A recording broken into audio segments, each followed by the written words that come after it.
গণভবনে জুলাই গণ অভ্যুত্থান স্মৃতি জাদুঘরে কাজের অগ্রগতি পরিদর্শন করেছেন প্রধান উপদেষ্টা অধ্যাপক মোহাম্মদ ইউনূস। এ সময় তিনি বলেন, ভবিষ্যতে যেন এমন জাদুঘর তৈরির প্রয়োজন না হয়। মঙ্গলবার বিকেলে তিনি জাদুঘরে থাকা জুলাই গণ অভ্যুত্থানের ইতিহাস ও শেখ হাসিনার ১৬ বছরের দুঃশাসনের চিত্রগুলো ঘুরে দেখেন। জুলাই গণ অভ্যুত্থানের স্মৃতি জাদুঘরের চূড়ান্ত পর্যায়ের কাজের অগ্রগতি পরিদর্শন করেছেন প্রধান উপদেষ্টা অধ্যাপক মোহাম্মদ ইউনূস।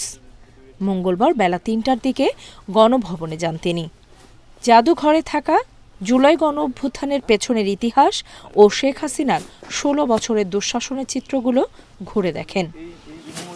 এ সময় প্রধান উপদেষ্টা বলেন, এ জাদুঘর গোটা পৃথিবীতে এক নজিরবিহীন দৃষ্টান্ত।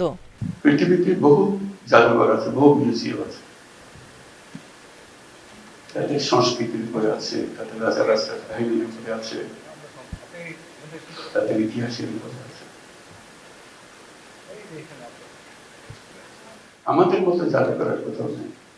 তিনি বলেন, ভবিষ্যতে কোথাও যেন আর এমন জাদুঘর তৈরির প্রয়োজন না হয়।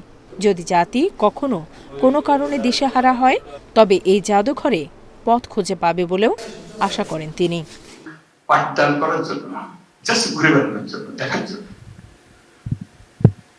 তাদের প্রশ্নের জবাব দেওয়ার জন্য। কেন এটা করছিল, কি হয়েছিল তার,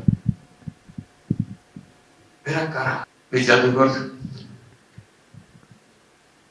এই দিশাহারা জাতির পথ খুঁজে দেবে। এখানে পথের ঠিকানা পাওয়া যাবে।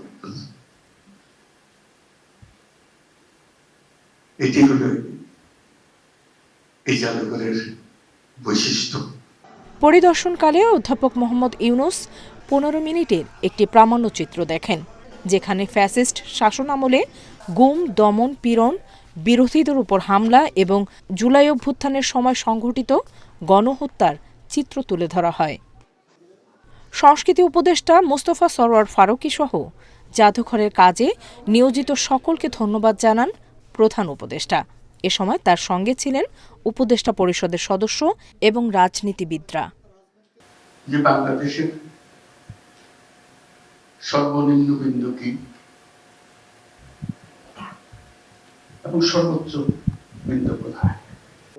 নূর সেলিনা শিউলি, ইন্ডিপেন্ডেন্ট নিউজ, ঢাকা।